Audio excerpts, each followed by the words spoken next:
Hey guys, for this video we are going to be discussing my investment strategy. But first, if you are new here, my name is Rebecca. I am on YouTube documenting my journey from debt to financial independence. If that sort of thing interests you, then hit that subscribe button down below and join my YouTube community here.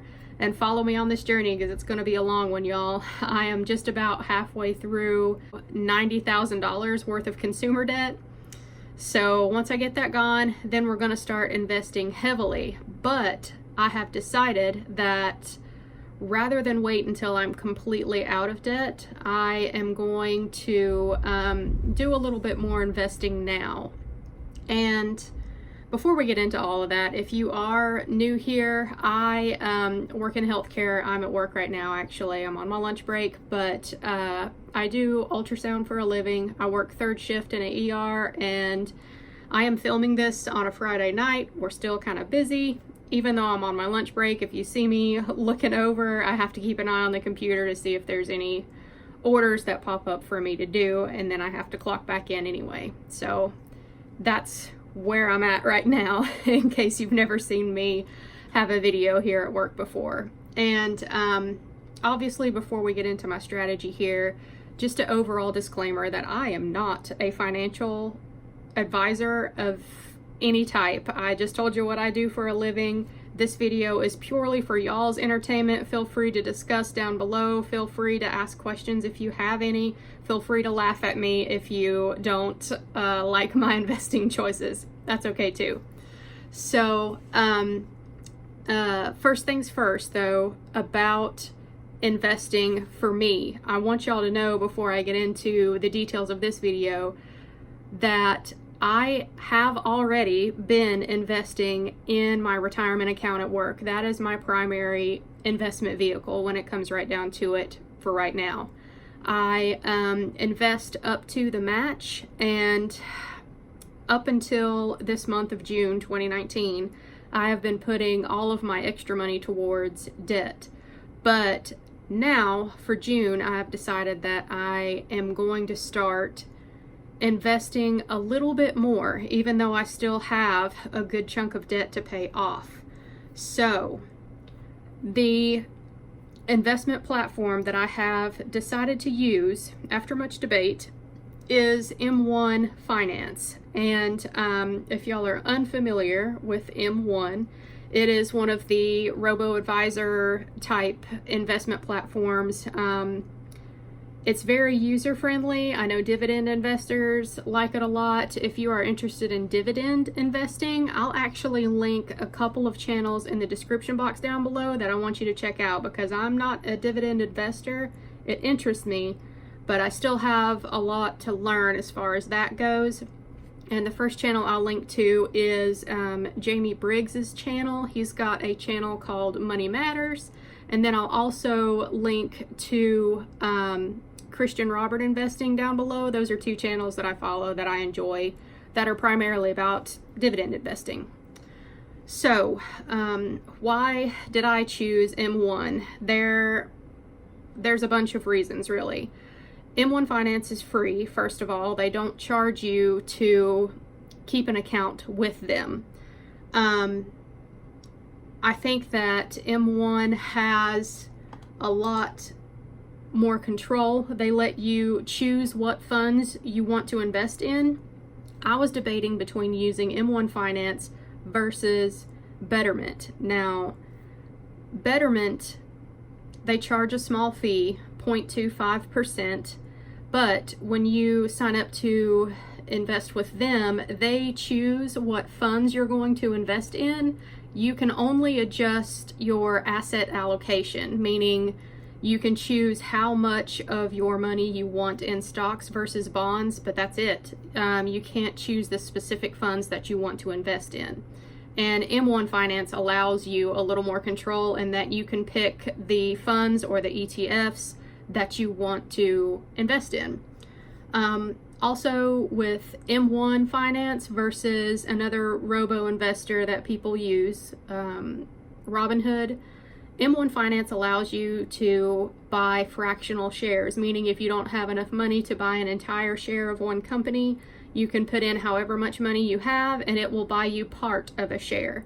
Now, people like Robinhood a lot because it's also free and you can pick what you want to buy as far as stocks go, but when you buy a stock, you have to have enough money to buy the entire stock. At least that's my understanding. So that's another good thing about M1 Finance. And then also, the way that investing works with M1, they sort of have automatic rebalancing of your portfolio. You choose when you set up your account what funds you want to invest in, and you choose the asset allocation as well, how much percentage you want for each fund. And then when you put money in, if one fund grows quicker than another fund, when you put more money in, they will put that money towards the fund that's sort of lagging behind, so that your asset allocation is more stable. It automatically rebalances itself. And then also I pulled this from their website as a direct quote, because one big reason that I was considering Betterment instead of M1 Finance was that Betterment offers automatic tax loss harvesting. And, that sounds good, and it's not something that I know how to do by myself. So I thought, if I didn't go with Betterment, that I would be missing out on that. But I actually pulled this direct quote from M1 about their tax efficiency, and they say, quote, M1 tax efficient investing uses a lot allocation strategy when selling securities to help reduce the amount owed on taxes automatically. So they're keeping the taxes low. That was good enough for me. I know there's a lot of other people in the financial community that also like M1, so I just decided to go ahead and sign up with them. I actually used Jamie Briggs' referral link that he had on his channel because I'm learning a lot from him with the dividend investing, and that was a small way to give back. So next we will take a look at my accounts that I have for M1. The first one that I have here is just a general investing account with M1. And you'll see how the pie works here on the M1 website. I am an index investor. That is my main strategy. I think if you're not confident with your skills in picking individual stocks, that investing in the market as a broad whole is a good strategy and a good place to get started. So the biggest chunk of my pie is VTI, which is Vanguard's Total Stock Market Index. And the costs for that are very low. The expense ratio is 0.03. So very little cost to invest in VTI. And the other half of the pie, 25%, I have allocated towards Tesla. Why? Because I like Tesla. That's about all the research that I have done as far as Tesla goes. I think that electric vehicles are the future, and I would love to have a Tesla. I would love to have a Tesla solar roof, maybe one day. But until then, I like Tesla and I want to invest in them. So I put 25% towards Tesla. And the other 25%, y'all, even though I work in healthcare, no, I do not partake in cannabis in any way, shape, or form. But I do think that eventually it's going to be legal everywhere in the United States. And I think that there's a lot of opportunity there for industry, for people to grow hemp, and obviously just the recreational use and the medicinal use of marijuana, I think will increase as we go on into the future. So the other 25% of my pie has gone towards the ETF YOLO, which is a group of cannabis stocks. And I'm just investing there because I want to see what happens. I'm just curious. I think this will be a fun experiment to see what happens with this account. And like I say, you know, I'm not going to be investing heavily here either. I can always change that later. I can change my asset allocation later if I don't want to keep this same allocation for forever. So that is my general investing account with M1. The other account that I opened with M1 is a Roth IRA. Now, why a Roth IRA? Here is a little confession time for me. I have actually mentioned it in a video that I've done before. I couldn't tell you which one, but I don't have an emergency fund, guys. I know some heads might be exploding right now, but I do not have any amount of money just sitting aside, even $500, $1,000. I don't have any emergency funds sitting anywhere. So the good thing about a Roth IRA is that when you put money into a Roth IRA, you are allowed to withdraw whatever you contribute at any time, penalty free. So I plan on trying to fully fund my Roth IRA for 2019.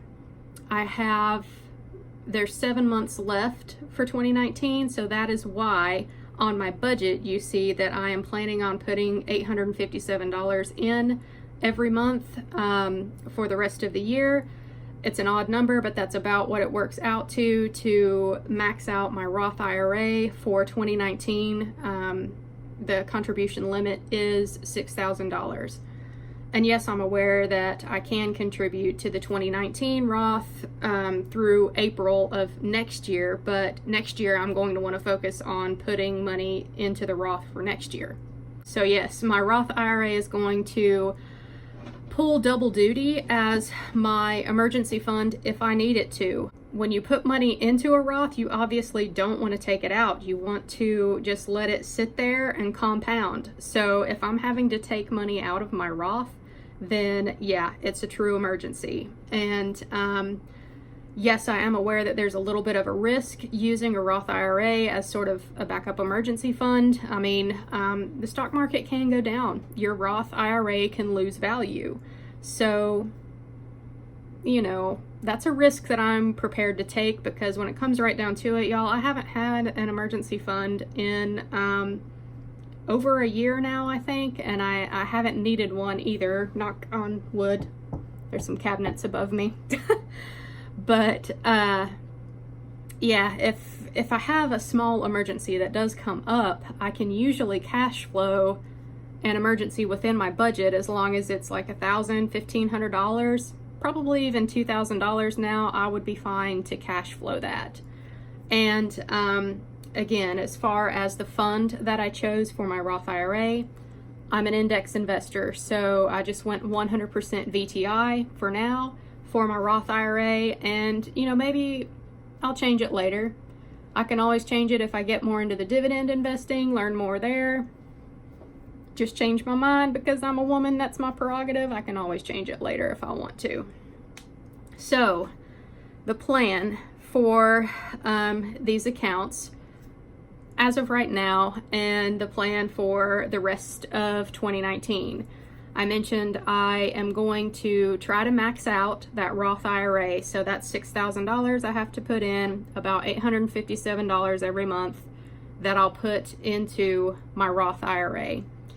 And I know that's a lot of money. I would love to put that at debt, but when it comes right down to it, y'all, I still have a lot of debt to pay off.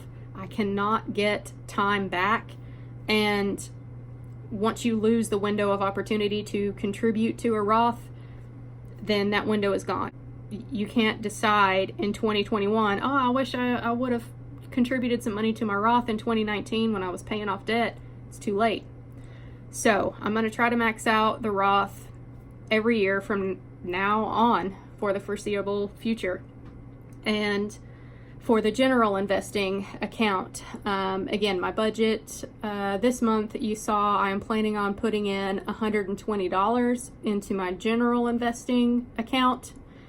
And that is because to open a general investing account with M1, or at least to initially fund it, you have to put in at least $100. And then my plan after that initial $100 is to put $10 in every week. So that way I will automatically invest that $10 every week into that general investing account. The way M1 works, when you fund it, you send money to M1, you can choose to automatically invest any amount that's over $10. So if I put $10 into that account every week, then that $10 is going to automatically get put into my investments without me having to think about it. So that's why I did $10 a week. And honestly, $10 a week is not very much. I mean, $10 a week is nothing, and that is going to allow me to just be entertained and see what happens with this YOLO ETF and Tesla stock. And I'll also be able to feel like I am doing a little bit more than just paying off debt. I think it'll be fun to see in the future how these accounts grow or not. We'll see. So for the general investing account, this is the only month where it's going to be a lot, or at least $120. I'm just going to do $10 a week from July on and just leave it at that. So yeah, that should about cover it for this video. If y'all have any questions, drop them below. I hope that this was clear enough for you. It's about 3 o'clock in the morning. Oh well. Let me know down below also what you think of this strategy, what your investing strategy is. Does dividend investing interest you? Single stocks, swing trading, that kind of thing? How do you like to invest? Are you a fellow index investor like me? Yeah, let me know down below. I love investing. I enjoy learning about it. And honestly, y'all, I think women are kind of underrepresented when it comes to investing as a whole. And comment down below and represent. We need to try to fix that. If y'all haven't subscribed yet, then please hit that subscribe button down below. Thank you if you made it all the way to the end of this video. I know most people find investing boring, but yeah, if you can learn about a vehicle that's going to make you ridiculously wealthy in the future, then I don't know, I find that mildly interesting. It's at least worth a look. So yeah, I'll catch y'all in my next video. I think it will be coming out on Monday. I'll have the next episode of the Monday Mr. Money Mustache Motivation. So I'll see y'all then. Thanks for watching, guys.